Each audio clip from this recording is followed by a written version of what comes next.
إن الحمد لله نحمده ونستعينه ونستغفره ونعوذ بالله من شرور أنفسنا وسيئات أعمالنا من يهده الله فلا مضل له ومن يضلله فلا هادي له أشهد أن لا إله إلا الله وحده لا شريك له وأشهد أن محمدا عبده ورسوله يا أيها الذين آمنوا اتقوا الله حق تقاته ولا تموتن إلا وأنتم مسلمون أما بعد فإن أصدق الحديث كتاب الله وخير الهدي هدي النبي صلى الله عليه وسلم وشر الأمور محدثاتها وكل محدثة بدعة وكل بدعة ضلالة وكل ضلالة في النار. Lavdërimet më të sinqerta i takojnë vetëm Allahut të Madhërisëm. Vetëm atë falenderojmë dhe vetëm prej tij ndihmë e falje kërkojmë. Atë që udhëzon Allahu plotfuqishëm s'ka askush që mund ta humbë, dhe atë që Allahu i madhruar e devijon s'ka askush që mund ta drejtojë në rrugën e drejtë. Dëshmoj e deklaroj se nuk ka asnjë Zot që meriton të adhurohet me të drejtë, përveç Allahut, i cili është një i vetëm, nuk ka ortak. Dhe dëshmoj e deklaroj se Muhamedi sallallahu alaihi wasallam ishte i dërguar i tij i fundit, i cili na përcolli këtë shpallje, Kur'anin famlar. Salavatet dhe selamet, lavdërimi dhe paqja qofshin mbi të, familjen e tij, shokët e tij dhe mbi të gjithë ata besimtarë musliman që pasojnë rrugën e tij dhe udhëzohen me sunetin e tij deri në ditën e gjykimit. Të nderuar vëllezër besimtarë, para disa hutbeve kemi përmendur një hadith të pejgamberit sallallahu alaihi wasallam, të cilën e përcjell Imam Muslimi në koleksionin e tij, në të cilën tregohet se pejgamberi sallallahu alaihi wasallam me një rast i vizitoi varrezat dhe gjatë kthimit shprehi përmallimin, me thon kushtimisht, dhe dëshirën për t'i takuar vëllezërit e tij, që në fakt ishte fjala për ne, pra për ata besimtar, për ata pasus, për ata musliman të cilët gjenerata kanë ardhur masi që kanë ndru jetë Muhamedi sallallahu alaihi wasallam. Dhe kjo dëshirë dhe përmallim për t'u takuar pejgamberit sallallahu alaihi wasallam me ne dhe na ka quajtur vëllezër, nuk ka dyshim që argumenton dhe aludon në formë të qartë dashurinë që e kishte i dërguari i Allahut Muhamedi sallallahu alaihi wasallam ndaj krejt umetit të tij, edhe ndaj atyre që i kishte takuar, shokët e tij të ngushtë, sahabët e nderuar, po gjithashtu edhe ndaj atyre të cilët pra nuk i ka takuar, që jemi ne apo gjeneratat të cilat kanë ardhur masi që kanë ndru jetë Muhamedi sallallahu alaihi wasallam. Prandaj gjithashtu kjo dashuri aludon edhe ai dertin që e ka pas Muhamedi sallallahu alaihi wasallam, derti i parë edhe i fundit, që me lan këtë ummet, me lan këtë pasuesit e tij në rrugën e ndriçuar të udhëzimit. Dhe ashtu ai u mundua, nuk la asgjë të vogël apo të madhe, edhe pa e sqaruar pra të gjitha ato gjëra që janë të nevojshme që t'i di njerëzimi përderisa ishte gjallë edhe përcillte emanetin nga Allahu i Madhreshëm. Këtë kujdes gjithashtu e shohim mirë edhe në haxhin lamtumirs të Muhamedi sallallahu alaihi wasallam, i cili pra ka ngjarë që të jetë pak muaj para se të ndrojë jetë Muhamedi sallallahu alaihi wasallam, i cili faktikisht në fjalimin e tij të fundit në kodrën e Arafatit, kur sqaroi edhe shpjegoi edhe informoi edhe qartësoi gjërat e nevojshme për umetin e tij, në fund ju drejtua atyre të cilët ishin të prezent, pra sahabeve të tij, dhe tha ala hal ballagt, që përkthimi është ju drejtua atyre dhe tha dëgjoni dhe keni parasysh, a e kam përcjell, me një fjalë, a e kam përcjell emanetin tek ju nga Allahu i Madhreshëm. Pra me atë që Zoti mu më ka ngarku, po thot pejgamberi sallallahu alaihi wasallam, me përcjelljen e fesë, a e kam përcjell mirë ashtu që duhet para juve. Me një fjalë, pe merr apo po dëshiron me marr një aprovim në fund të jetës së tij. Dhe sahabët të gjithë një zëri, ata që ishin prezent, dëshmuan edhe thanë bela ja Rasulullah, që është përkthimi gjithsesi o i dërguar e Allahut, pra ke përcjell emanetin në formën dhe mënyrën më të mirë, pastaj ai e përmbyll këtë komunikim duke thënë Allahumme fashhad, përkthimi o Zot, o Zoti im, o Allahu im, dëshmoje këtë përcjellje që e kam bë umetit tim në përgjithësi. Pra, edhe kjo formë e komunikimit dhe që në fakt edhe nënkupton atë takimin lamtumirs apo përfundimin në këtë haxh lamtumirs, që jep me kuptu që jeta e pejgamberit sallallahu alaihi wasallam dhe misioni i tij është vetëm se në përmbyllje. Prandaj e shohim se si është mundu në formën dhe në mënyrën më të mirë m'ia përcjell umetit ato gjëra që janë të nevojshme që të dinë ata në përgjithësi. Kjo nuk ka dyshim, vëllezër të ndershëm, që dëshmon edhe dashurinë e jashtëzakonshme që e ka pas pejgamberi sallallahu alaihi wasallam ndaj këtë pjesëtarëve të umetit të tij, edhe ndaj atyre që i ka taku, po gjithashtu edhe ata të cilët do të vijnë pas ndrimit, pasi që të ndroj jetë ai, që jemi ne gjeneratat të cilët kemi ardhur edhe vazhdojnë të vinë dhe të pasojnë rrugën e tij deri në ditën e gjykimit. Mirë po, ajo që do të me pas parasysh në këtë kontekst, vëllezër të nderuar, është fakti se kjo dashuri e Muhamedit sallallahu alaihi wasallam ndaj umetit të tij nuk është e njëanshme dhe nuk duhet me qenë vetëm nga ana e Muhamedit sallallahu alaihi wasallam dhe të përfundoj aty, po gjithsesi është një dashuri reciproke të cilën duhet edhe besimtarët, edhe pasuesit e Muhamedit sallallahu alaihi wasallam ta manifestojnë në çdo situatë dhe në çdo rast. Pra, ta dëshmojnë dashurinë, respektin dhe përuljen ndaj tij, për arsye se vërtet ky ka qenë i zgjedhur i njerëzimit që përcolli këtë emanet, prandaj edhe pra sakrifikoi çdo gjë që ka në dispozicion, jetën e tij, shërbimin e tij, pasurinë e tij dhe çdo gjë që ka vetëm ta çojë në vend këtë emanet. Prandaj edhe për ne është e domosdoshme, është e rëndësishme me pas parasysh që vërtet kërkohet prej neve ta manifestojmë këtë dashuri edhe këtë përulje ndaj tij. Prandaj dëgjoni çfarë thot Allahu i Madhërisht në Kur'anin famlar në lidhje me këtë, në surën Al-Fath, ajeti 8 edhe 9 thot kështu: Inna arsalnaka shahidan wa mubashiran wa nadhira litu'minu billahi wa rasulihi wa tu'azziruhu wa tuwaqqiruhu. Përkthimi, pra janë dy ajete. Pjesa e parë e ajetit, vëllezër, apo ajeti i parë komunikon Zoti i Madhërisht i drejtohet Muhamedit sallallahu alaihi wasallam, dhe pjesa e dytë apo ajeti i dytë na drejtohet neve, umetit e tij në përgjithësi. Dëgjoni çfarë thot Zoti i Madhërisht: O Muhammed, vërtet ne të kemi dërguar ty, pra ty si pejgamber për njerëzimin, si dëshmitar për ta, përgëzues, pra si harixhdhënës, ju ke dhënë atyre myshdhe që kush pason dhe kush es rrugës që ti u ke mësu, që ai do të jetë i shpëtuari. Pra dëshmitar, përgëzues dhe qortues, me një fjalë tërheqës vrejtje për ata njerëz të cilët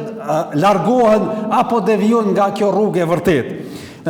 Dhe kjo është pjesa e parë që Allahu i Madhërisht i drejtohet Muhamedit sallallahu alaihi wasallam, dhe pjesa tjetër po thot dhe na drejtohet këtij pasuesve të Muhamedit sallallahu alaihi wasallam, thot që ju ta besoni pra nëpërmjet këtij pejgamberi të besoni në Allahun dhe në të dërguarin e tij, ta ndihmoni atë, ta nderoni dhe ta madhroni atë. Vëllezër të nderuar, komentatorët e Kuranit kur flasin për fjalën tu'azziruhu wa tuwaqqiruhu, kanë thënë pra që ju ta ndihmoni atë dhe ta respektoni, ta doni, ta nderoni atë. Kanë thënë qëllimi i këtyre dy tërheqje vrejtje që na bëhet neve, që me pas parasysh hakun që e kem ndaj Muhamedit sallallahu alaihi wasallam, është kjo që vërtet ta nderojmë atë dhe ta ndihmojmë fenë e tij, po gjithashtu edhe të manifestojmë dashurinë ndaj Muhamedit sallallahu alaihi wasallam në çdo formë edhe në çdo mënyrë. Dhe kjo është ajo baza dhe parimi që duhet me pas parasysh besimtari nëse don me qenë nga ata njerëzit të cilët identifikohen si pasues të Muhamedit sallallahu alaihi wasallam, atëherë gjithsesi dhe është pjesë e fesë sonë edhe manifestimin e dashurisë ndaj këtij pejgamberi, ndaj këtij të dërguari Muhamedi sallallahu alaihi wasallam. E si mos me dash, vëllezër të nderuar, këtë njeri, këtë pejgamber, këtë zgjedhur të njerëzimit, i cili na e tregoi rrugën e vërtet, rrugën e drejtë dhe na sqaroi dhe na e bëri dallimin mes asaj që është e drejtë dhe e saktë dhe mes asaj që është e gabume dhe që nuk duhet ecur në përgjithësi. Dhe ai, ky pejgamber i Zotit, na e bëri të njohur neve Allahun e madhreshëm, se kush është ai dhe cilat janë ata cilësitë e këtij të madhreshmi, Zotit të plotfuqishëm, dhe u bë sebeb që nëpërmjet tij ta njohim këtë fe në mënyrën dhe formën më të mirë dhe të ecim rrugës së shpëtimit ashtu siç na ka mësu dhe na ka manifestu edhe me praktikën e tij në jetën e tij të përditshme. Prandaj vërtet duhet ta manifestojmë dashurinë ndaj Muhamedit sallallahu alaihi wasallam për arsye se ai vërtet ka përfunduar çdo çështje që ka nevojë me pas parasysh ummeti i tij, ai e ka sqaruar në mënyrën dhe formën më të mirë. Çdo gjë që të vogël apo të madhe na e ka ndriçuar dhe na e ka sqaruar dhe na e ka qartësuar që për ne të jetë rruga e drejtë, e qartësume, e zbardhur, e ndriçume, kështu që na të ecim rrugës së tij duke u mobilizu apo duke u mbrojt nga çdo formë e devijimit apo paqartësive edhe keqkuptimeve me të cilat mund të ballafaqohem në jetën tonë të përditshme. Prandaj vëllezër të nderuar, vërtet pjesë e fesë sonë, pjesë e domosdoshme, thelbësore e fesë tonë është edhe manifestimi i dashurisë që duhet me pas ndaj këtij pejgamberi, ndaj Muhamedit, lavdërimi dhe paqja qofshin mbi të. Për arsye se vërtet Allah i madhreshëm gjithashtu na tregoi atë përplotësinë e mëshirës së tij ndaj umetit të vet. Thot Zoti i madhreshëm në Kur'anin famlar në një ajet në surën At-Tauba, ajeti 128, laqad ja'akum rasulun min anfusikum azizun alayhi ma anittum harisun alaykum bil mu'minina raufur rahim. Përkthimi, po thot Allah i madhreshëm, me të vërtet juve ju ka ardhur një i dërguar, një pejgamber, është fjala për Muhamedit sallallahu alaihi wasallam, nga mesi juaj. Pra është sikur se ju, njeri i dhamshur dhe mëshirë plot për besimtarët. Me një fjalë, i cili ka manifestu dhamshërinë, rahmetin, mëshirën në çdo situatë edhe në çdo rrethon ndaj umetit të tij. Dhe edhe ne patjetër gjithsesi duhet ta manifestojmë këtë dashuri dhe këtë respekt ndaj këtij personaliteti nëse dojmë me qenë nga ata besimtar të cilët janë në rrugën e vërtetë. Vërtet, vëllezër të nderuar, shembuj të manifestimit të dashurisë të ndaj pejgamberit sallallahu alaihi wasallam ka të shumë, ka ngjarje të jashtëzakonshme dhe unë do ta përbylli këtë hutbë me një përcjellje të një ngjarje që dëshmon se sa e kanë dashur sahabët, shokët e tij të ngushtë, Muhamedit sallallahu alaihi wasallam. Dhe ky shembull vrehet me një sahabi që e ka pas emrin Khubayb ibn Adi. Ky ka qenë një nga shokët e Muhamedit sallallahu alaihi wasallam, i cili është zënë rob nga mushrikët e Mekës me një rast. Është zënë rob, pra i robrum, edhe fillon me e denu, edhe me shti atë me vujt, me dhimbje dhe me vuajtje të ndryshme, dhe në situata të ndryshme nuk ka dyshim kur njeriu është në rrethana të tilla, vrehet ajo dhamshuria dhe situata dhe rrethana në cilën gjendet. Edhe Ebu Sufjani në atë kohë nuk ka qenë besimtar dhe ka qenë armik i Muhamedit sallallahu alaihi wasallam, i thot njëherë, thot: o Khubayb, çka ta mërmendja, a do ta ndroje veten tane që ti tash me qenë me familjen tane i rahatum, i gëzum, pra pa kur far telashe, nuk, pra mos me qenë i robrum, mos me qenë nga ata të cilët vuan dënime të cilat na po të shtim ty me vujt, a e kështë ndru që ti me kanë tash në familjen tane, i rahatum edhe me qenë pejgamberi sallallahu alaihi wasallam në vendin tënë, me qenë Muhamedi në vendin tënë. Atëre Khubebi thot për Zotin, thot, nuk do të ndroja as edhe me një therë, me vujt për të Muhamedi sallallahu alaihi wasallam në trupin e tij, e unë me qenë në familjen teme i nderum edhe i rahatum. Me një fjalë, nuk ka qenë gjendje me pranu, jo me ardhë, me qenë Muhamedi sallallahu alaihi wasallam vendin e tij asesi, po vetëm një therë me u ballafaqu me të pejgamberi sallallahu alaihi wasallam, nuk ka pranu me undru e ai me qenë në familjen e tij. Prandaj edhe Sufjani në këtë rast ka thënë me të vërtet, nuk kam parë dikë që do ta doj dikë tjetër siç e dojnë shokët e Muhamedit sallallahu alaihi wasallam, Muhamedin lavdërimi dhe paqja qofshin mbi të. Pra, kështu e kanë manifestuar vëllezër të nderuar këtë dashuri. Edhe ne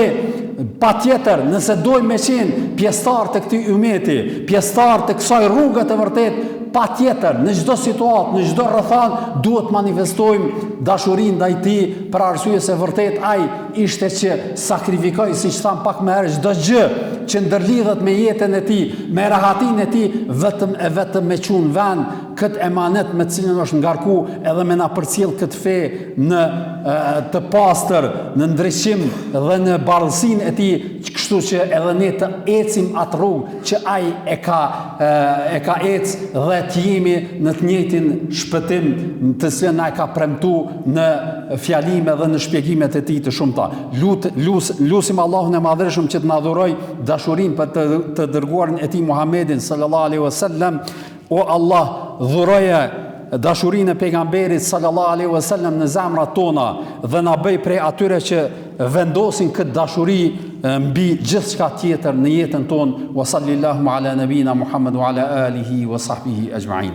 Alhamdulillahi rabbil alamin wal aqibatu lil muttaqin wa la udwana illa ala adh-dhalimin wa salatu wa salamu ala rasulina Muhammad wa ala alihi wa sahbihi ajma'in. A'udhu billahi as-samil alim minash shaitanir rajim. إن الله وملائكته يصلون على النبي يا أيها الذين آمنوا صلوا عليه وسلموا تسليما اللهم صل على محمد وعلى آل محمد كما صليت على إبراهيم وعلى آل إبراهيم إنك في العالمين حميد مجيد اللهم بارك على محمد وعلى آل محمد كما باركت على إبراهيم وعلى آل إبراهيم إنك في العالمين حميد مجيد أعوذ بالله السميع العليم من الشيطان الرجيم إن الله يأمر بالعدل والإحسان وإيتاء ذي القربى وينهى عن الفحشاء والمنكر والبغي يعظكم لعلكم تذكرون